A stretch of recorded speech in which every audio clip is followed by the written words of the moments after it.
Commit After Work. Der Business Talk wird präsentiert von Commit, der idealen Softwarelösung zur digitalen Pflege von euren HR-Daten.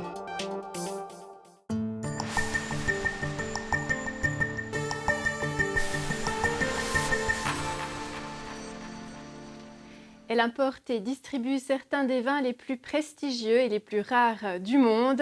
J'ai le plaisir de recevoir Mélanie Pauly-Blazer, la codirectrice de Vinum à Bienne. Mélanie Pauly-Blazer, bienvenue. Merci. Avec vos deux frères Romain et Alexandre, vous êtes la troisième génération à tenir les rênes de l'entreprise familiale. Vous importez des vins d'une dizaine de pays que vous vendez dans toute la Suisse à des privés, à des restaurants, des hôtels et même des palaces. Vous êtes notamment importateur officiel suisse de Baron Philippe de Rothschild. Ces vins sont parmi les plus prestigieux au monde. D'ailleurs, Philippe de Rothschild, qui est donc un des plus célèbres vignerons, aurait dit que faire un grand vin, c'est faire de l'art. Alors, je vous pose la question, est-ce que vous vendez de l'art ? Merci pour cette introduction. Oui, parfois on a l'impression qu'on vend de l'art, on vend du plaisir aussi. Mais oui, des fois on a vraiment l'impression qu'on vend de l'art. C'est quand même beaucoup de travail derrière un verre de vin, une bouteille de vin. Et c'est un travail fait avec amour et ça peut s'apparenter à de l'art, je pense. On verra que vous allez découvrir les domaines de vos fournisseurs et parfois c'est impressionnant justement. Vous êtes issu d'une famille d'entrepreneurs, on connaît bien dans la région Villy-Pauly. Avec sa femme, ils ont commencé leur carrière en tenant une épicerie.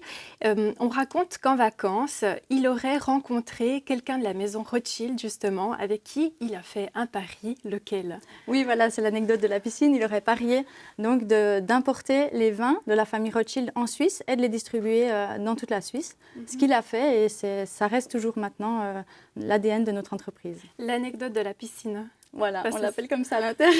Parce que c'était en plus dans une piscine. Parce que c'était dans une piscine, voilà, pardon, ouais, c'est vrai. C'était au bord d'une piscine en vacances qu'il a rencontré quelqu'un et qu'ils ont commencé à discuter. Et c'est là qu'est venue l'idée d'importer des vins. Et ces bouteilles n'étaient pas autant connues, ce vin n'était pas autant connu à cette époque-là? Non, c'était moins prestigieux, mais c'était quand même déjà une grande maison.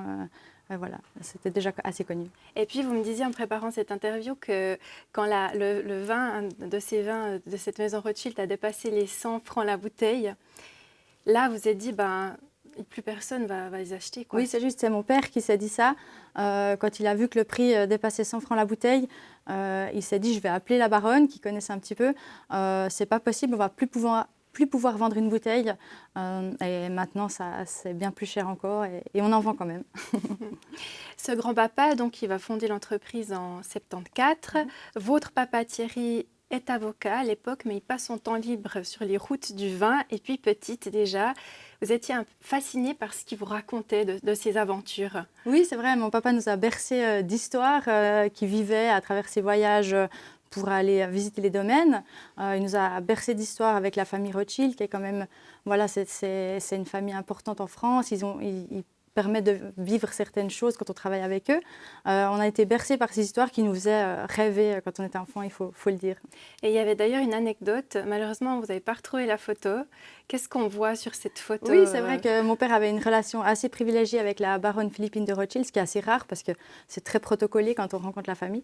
Et j'ai une photo où mon père et mon grand-père lui font un bisou, voilà, et c'est assez rigolo parce qu'aujourd'hui c'est vraiment inimaginable. On voit une photo de vous, enfant, au téléphone. Est-ce qu'aujourd'hui aussi, vous passez beaucoup de temps au téléphone?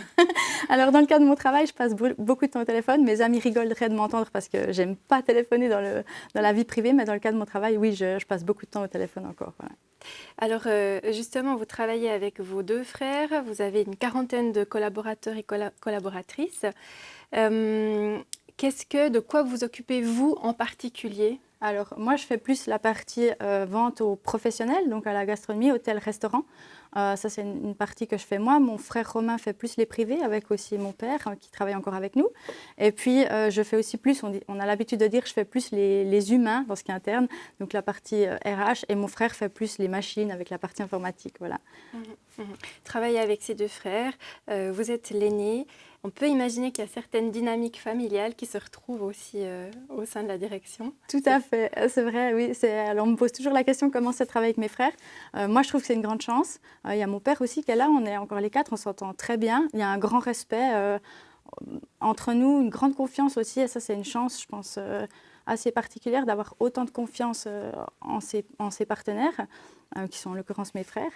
Et la dynamique familiale, elle a été... parfois, on a dû discuter, parce que parfois, on est trop familiers les uns avec les autres au travail, mais je pense que ça apporte aussi une touche de légèreté qui est agréable. Vous vous vannez beaucoup. On se vanne beaucoup, oui, c'est vrai. Il n'y a pas de filtre, c'est ça, travaillant entre frères et sœurs, il n'y a aucun filtre, donc ça vanne toute la journée. Les pauses café sont parfois plus fatigantes que le reste de la journée, mais voilà, c'est assez sympa quand même. On le disait tout à l'heure, vous allez découvrir ces domaines. C'est souvent des châteaux, c'est là les domaines où ces vins sont créés. Vous partez avec vos équipes.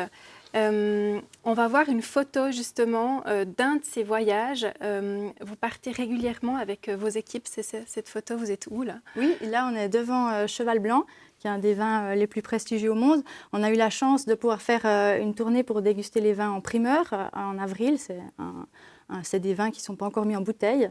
Et on a été invités à déjeuner à la maison de Cheval Blanc avec le propriétaire. Et c'était vraiment un moment exceptionnel. Vous avez l'impression que vous êtes transmis dans une France ancienne, avec ses codes. Il y a de la vaisselle, on a l'impression qu'il faut se tenir très droit, parler très distinctement. C'est des moments qui sont pas dans le quotidien normalement et qui sont assez exceptionnels à vivre. Vous avez une 50aine de fournisseurs de vins, donc beaucoup en France, en Italie, en Espagne, mais vous allez aussi chercher du vin ailleurs. Oui, c'est nos principaux pays, mais on a aussi des vins de plus loin, d'Argentine, de Chili.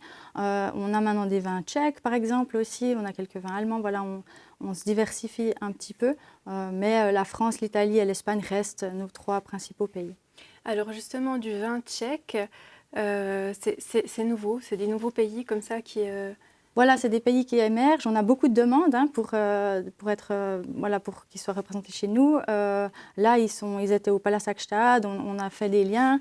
Ils ont une équipe assez exceptionnelle. On a aimé leurs produits et on a décidé de les représenter. Ça se fait un peu comme ça. Nous, on décide toujours, on goûte nos vins. Donc, on goûte les vins qui demandent à être représentés par notre maison. On connaît les équipes et puis des fois, on se dit oui, il y a un potentiel, des fois pas. Voilà, en l'occurrence, avec la Tchéquie, on a lancé un essai. Voilà. Des vins suisses, vous en vendez aussi? On vend également des vins suisses, oui. On a une antenne qui s'appelle Domaine Direct, où on travaille avec certains fournisseurs suisses qui proposent leurs vins par notre maison.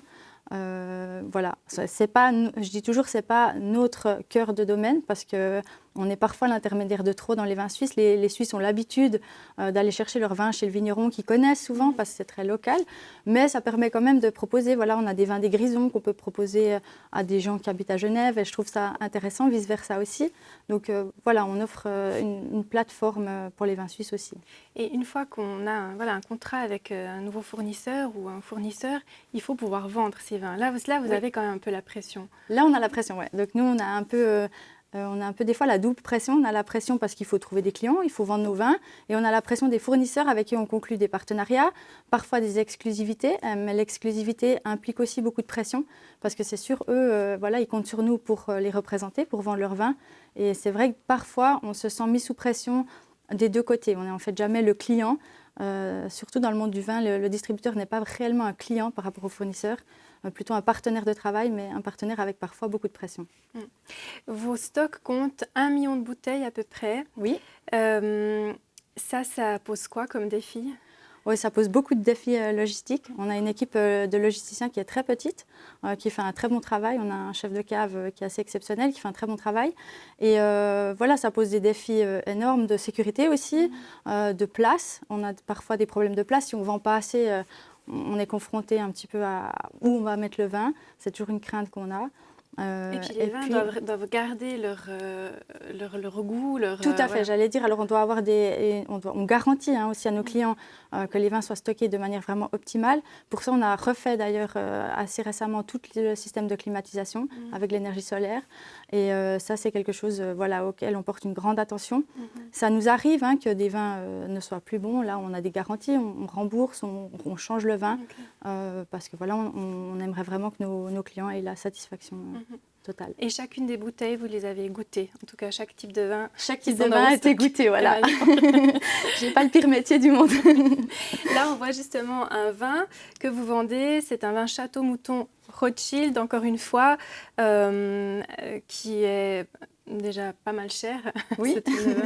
C'est dans les combien? Oui, là, on est dans les 400 francs, 400-500 francs la bouteille pour ce vin. Et pour le vin le plus cher que vous vendez? Dans les vins les plus chers qu'on a en ce moment, ça doit être dans les 1600 francs, un vieux château d'Yquem. Là, on tourne dans les 1600 francs. Parmi vos clients, vous avez des collectionneurs aussi? On a des collectionneurs, notamment pour Château Mouton Rothschild. Il y a des gens qui font vraiment la collection de tous les millésimes. Donc un millésime, c'est une année dans le monde du vin. Et on a des gens qui font des collections assez impressionnantes, parfois de 1945 jusqu'à aujourd'hui. Il leur manque presque aucune bouteille. Donc c'est des choses qui ont une grande valeur. Et ça, on a dans nos clients, bien sûr. Et puis là, chaque étiquette, en tout cas de cette maison-là, fait appel à il y a un artiste derrière chacune des étiquettes. Tout à fait. Vous parliez de l'art au début de notre discussion. Ici, la maison Rothschild, pour le Château Mouton Rothschild, depuis 1945, chaque année, c'est un autre artiste qui crée l'étiquette et qui sort une étiquette. Et depuis quelques années, ils font un événement le 1er décembre pour révéler cette étiquette au monde entier. Vous essayez aussi d'attirer un nouveau type de clientèle, hein, c'est un peu votre stratégie avec vos frères. Alors là, c'est des vins qui coûtent moins cher, mais là aussi, vous travaillez sur l'étiquette, ça compte? Oui, ça compte, l'étiquette compte. Alors là, c'est une gamme un peu particulière, on l'a un peu vraiment fait presque à part de Vinum parce que c'est quelque chose qu'on voulait atteindre un public plus jeune, mais on a aussi des étiquettes ou des vins, on travaille avec les producteurs qui nous font des vins plus accessibles, et puis on essaye, c'est bien sûr, de toucher les collectionneurs, comme on l'a vu avant, mais aussi les gens, je vais dire comme vous et moi. Moi, je ne bois pas du Château Mouton Rothschild tous les jours. Il y a des vins de très bonne qualité qui font vraiment un grand plaisir à boire, plus accessible pour tous les porte-monnaies. Et ça, c'est aussi important pour nous. Voilà. Notre ligne, c'est toujours la qualité. Voilà. Vous avez entre 20 000 et 30 000 clients, et justement aussi des grands palaces. Il y a beaucoup de concurrence, il y a beaucoup de marchands de vin en Suisse. Comment on fait pour toucher cette élite-là, pour garder ses clients, pour en avoir des nouveaux de ce calibre? Alors nous, on a vraiment une philosophie, on va dire le client lambda, la petite grand-maman qui achète son vin pour faire plaisir à sa famille une fois par semaine est autant important qu'un palace. Je le dis, ça sonne un peu toujours bateau, mais pour nous, c'est vraiment important. On vise, c'est sûr, les grands établissements aussi parce que ça nous fait une carte de visite pour nos fournisseurs qui après, eux, ont envie, c'est sûr, d'être présents dans de tels établissements. Il y a quoi comme établissement, par exemple? Par exemple, on est présent au Palace de Gstaad, on est présent à l'Ermitage, à Schönried, au Carlton, à Zurich. Voilà, c'est quelque chose qu'on essaie de développer. Mais on tient aussi à nos clients plus, on va dire, comme vous et moi, j'imagine, qui achètent leur vin plus régulièrement aussi. Et c'est quelque chose qui nous tient aussi à cœur. Voilà, donc on a vraiment toutes sortes de clients. Vous êtes à la tête de cette entreprise, finalement, vous rêviez de faire ça, déjà enfant, de rejoindre un jour l'entreprise familiale. Je vous ai demandé d'amener justement des photos de votre enfance et vous avez choisi une photo avec votre grand-maman maternelle. Pourquoi? Parce que ma grand-maman maternelle, elle a énormément compté pour moi. C'est vrai que ça représente moins l'entreprise, mais c'est quelqu'un qui avait une grande joie de vivre, qui m'a apporté énormément pendant toute mon enfance, comme mes parents, mon grand-papa maternel aussi. C'est les 3 personnes qui ont vraiment fait mon enfance. Mais ma grand-maman, c'est vrai, avait une place particulière dans mon cœur. Et là, votre grand-papa maternel avec ma fille Alice, ma première fille, j'ai eu la chance qu'ils la connaissent pendant ses 2 premières années de vie. C'est vrai que comme j'ai eu un peu des congés par rapport à la maternité, j'ai vraiment passé beaucoup de temps avec mon grand-papa. Et voilà, on a eu beaucoup de discussions aussi. J'ai un grand respect pour les personnes âgées. Je trouve que c'est des livres d'histoire vivants. Et mon grand-papa m'a transmis ça. Et voilà, mes grands-parents maternels ont énormément compté pour moi. Ouais. Vous avez donc cette fille, Alice, qui a 6 ans maintenant. Oui. Et puis votre deuxième fille, Manon, qui a 4 ans. elles ont l'air d'avoir aussi de la joie de vivre. Et c'est ce que vous essayez de leur transmettre aussi. Oui, c'est vrai. Comment on fait alors? Je crois qu'il faut continuer à rigoler. C'est vrai que la joie de vivre, c'est vraiment quelque chose qui est très important pour moi. J'ai l'impression que si on a profondément une joie de vivre, on se sort de toutes les situations. J'ai eu ça de ma grand-mère, de ma mère. Je dis toujours, on est une lignée de femmes et j'essaie vraiment de transférer ça à mes filles. Alors comment on fait? On rigole, on fait la folle avec ses filles. On n'hésite pas à faire un peu n'importe quoi pour faire rire, mais je pense que c'est important. Et c'est aussi important dans le travail. Je pense qu'on peut travailler de manière très professionnelle, très sérieuse, tout en rigolant. Je pense que l'un n'annule pas l'autre. Avec ses collègues, mais est-ce que aussi avec finalement vos fournisseurs, avec les clients, on peut un peu pousser les lignes et puis vous arrivez du coup plus facilement à créer un lien peut-être plus profond aussi, peut-être de rigolade, qui vient justement de cette force que vous avez? Moi j'en suis convaincue. C'est vrai que j'ai de la peine à rester dans des relations superficielles. Je suis quelqu'un qui est un peu parfois trop spontané, mais ça entraîne aussi, j'ai appris à accueillir cette spontanéité, parce que je trouve que parfois c'est vrai que ça crée des liens, on rigole, ça approfondit les relations, qui mine de rien, c'est des gens qu'on côtoie beaucoup dans le travail et c'est plus agréable aussi si ça s'approche d'une certaine amitié que si ça reste totalement froid. Voilà. On voit une autre photo de votre famille, là, votre maman, Oui. avec votre papa qui, lui, vous a transmis plutôt alors aussi ses métiers, finalement, marchande de vin. Oui. Et il est avocat et vous êtes aussi avocate de formation. Oui, c'est juste. Oui, j'admire beaucoup mes parents, je dois dire. C'est quelque chose qui guide ma vie, je dois le dire. Mon papa a fait avocat de formation et quand je lui ai toujours dit que je voulais reprendre l'entreprise, il m'a dit mais il faut faire un métier d'abord. Et je pense par admiration, j'ai fait le même métier que lui parce que j'ai eu beaucoup de plaisir à faire. Et voilà, mes parents sont très importants. On est une famille assez fusionnelle et mes parents prennent une grande place. Mais vous avez exercé comme avocate? Je n'ai pas exercé comme avocate en tant que telle, hormis les stages nécessaires pour faire le brevet d'avocat. Je suis après allée travailler dans une autre école où j'ai enseigné le droit. Voilà, j'ai choisi ça. Et ça n'a pas forcément été facile ensuite de quitter ce métier? Non, en fait, quand j'ai décidé de ne pas exercer le métier d'avocate, j'aurais pu le faire. J'ai eu des propositions d'emploi. C'était une grande décision. Là, j'ai discuté avec mon père. Est-ce qu'un jour, je pourrais reprendre l'entreprise ou pas? Je ne voulais pas investir le temps de monter. C'est énormément de travail d'être avocat, de monter sa place au sein d'un cabinet. Et ce n'est pas un temps que je me voyais investir dans l'idée de tout arrêter 3-4 ans plus tard. C'est pour cette raison-là que je n'ai pas fait avocate. Mais c'est sûr que j'ai beaucoup aimé ce métier et c'était quand même avec surprise, mais une déchirure de me dire que je ne l'exercerai pas. Après, le droit, il y en a tout le temps, donc c'est pas un regret du tout. Vous utilisez quand même encore vos connaissances tout à fait, ouais. Dans le cadre de votre activité actuellement. Et puis alors, pendant 3 ans, dès l'âge de 26 ans, sauf erreur, en 2013, vous êtes devenue conseillère de ville à Bienne. Oui, c'est juste. Et qu'est-ce que ça vous a appris alors? Beaucoup de choses, le fonctionnement d'une ville, le fonctionnement des institutions un petit peu de l'intérieur. Ça m'a aussi permis de faire beaucoup de rencontres de gens très intéressants, de tous bords politiques. J'ai eu un grand plaisir à faire cette expérience. J'ai toujours aimé la politique. Et puis après, voilà, quand j'ai repris l'entreprise, j'ai arrêté cette voie-là parce que je pense qu'on ne peut pas tout faire. Sinon, je suis aussi devenue maman. Et à un moment donné, je pense qu'il faut faire des choix, sinon on est partout et on fait tout mal. Donc j'ai réduit ce côté-là de ma vie. Mais vous m'avez quand même dit en préparant l'émission que ça vous a un petit peu déçu du monde politique local. Oui, non, ça ne m'a pas déçu du monde politique local. Ce qui m'a déçu, je le dis volontiers, c'est que j'ai trouvé que pour une ville qu'on devrait gouverner tous ensemble dans un intérêt commun, parfois si une idée venait de la gauche, la droite était contre par principe et vice-versa. Et ça, c'est quelque chose, peut-être un peu naïvement à l'époque, que j'avais sous-estimé. Pour moi, une ville, c'est quand même pas immense. Et je trouve qu'on devrait aller dans des intérêts communs. Et s'il y a une bonne idée, qu'elle vienne de la droite ou de la gauche, la travailler ensemble. Moins d'idéologie. Voilà, moins d'idéologie. Et moins d'ego aussi. C'est quelque chose un peu moins d'ego, c'est sûr. Mais ça, c'est dans tous les domaines, je crois. D'accord. Finalement, voilà, vous avez beaucoup admiré, vous admirez beaucoup votre famille. Mais est-ce que finalement de travailler, de rester au sein de la famille, tout ça, est-ce que la vision des choses, elle n'est pas un peu trop étriquée parfois? Oui, c'est une bonne question. Parfois, oui. Parfois, c'est pesant. C'est vrai qu'on est une famille assez fusionnelle, je pense. Et c'est vrai que parfois, il y a des jours où on a envie de casser la porte et de se dire bah non, je fais tout autre chose avec toutes les autres personnes. Mais en fait, on y revient vite. Après, autour d'un bon repas en famille, on rigole, on se dit non, en fait, j'ai de la chance. Et voilà, je me sens très chanceuse de ça. On parlait d'ego.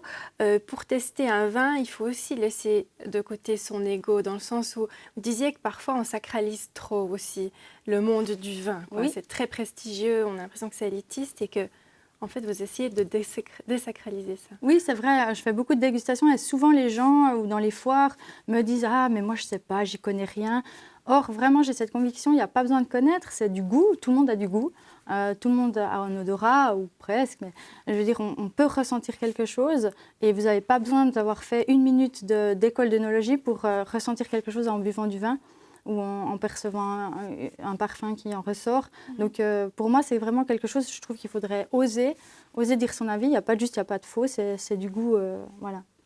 Par contre, vous aimeriez bien vous-même, ce que vous me disiez, faire pourquoi pas une fois une formation? Oui, c'est quelque chose que j'aimerais bien. J'ai vraiment fait beaucoup de dégustations et ça me plaît beaucoup. Au fur et à mesure du temps, on développe un intérêt. C'est quelque chose que j'aimerais bien faire en formation. Mes enfants sont aussi maintenant un peu plus grands, donc je peux aussi prendre le temps de me reformer un petit peu. On va terminer avec encore 2 photos. Une de vos amis de toujours, oui. Qui vous soutiennent. Oui, c'est vrai, vous m'aviez demandé des gens qui me tenaient particulièrement à cœur et c'est vrai que c'est 2 amis avec lesquels je suis amie depuis plus de 20 ans et aussi quand on est maman et chef d'entreprise, on a besoin d'avoir des amis sur lesquels s'appuyer et vraiment elles sont là, que ce soit avec nos enfants respectifs, sont les 2 marraines de mes filles, je suis marraine de leurs enfants aussi et c'est quelque chose qui m'apporte un grand bonheur mais aussi une grande aide dans mon quotidien parce qu'il faut des fois un peu manager et voilà, je tenais aussi à souligner ça, que c'était important. Et puis une dernière photo de vous en train de courir parce que vous aimez beaucoup la course. Qu'est-ce qu'on peut vous souhaiter? On a l'impression que vous filez droit devant vous là pour la suite, pour votre chemin.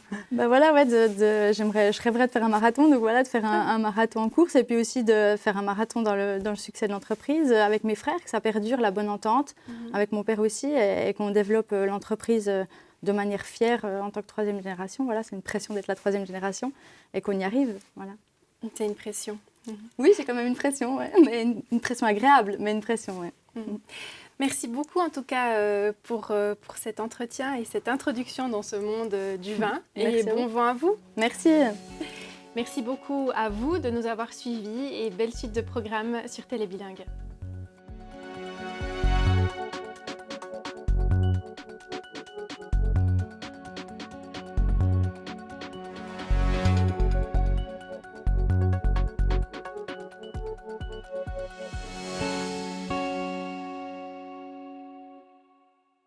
Commit After Work. Der Business Talk ist euch präsentiert worden von Commit. HR einfacher, digitaler, schneller und das zu einem unschlagbaren Preis.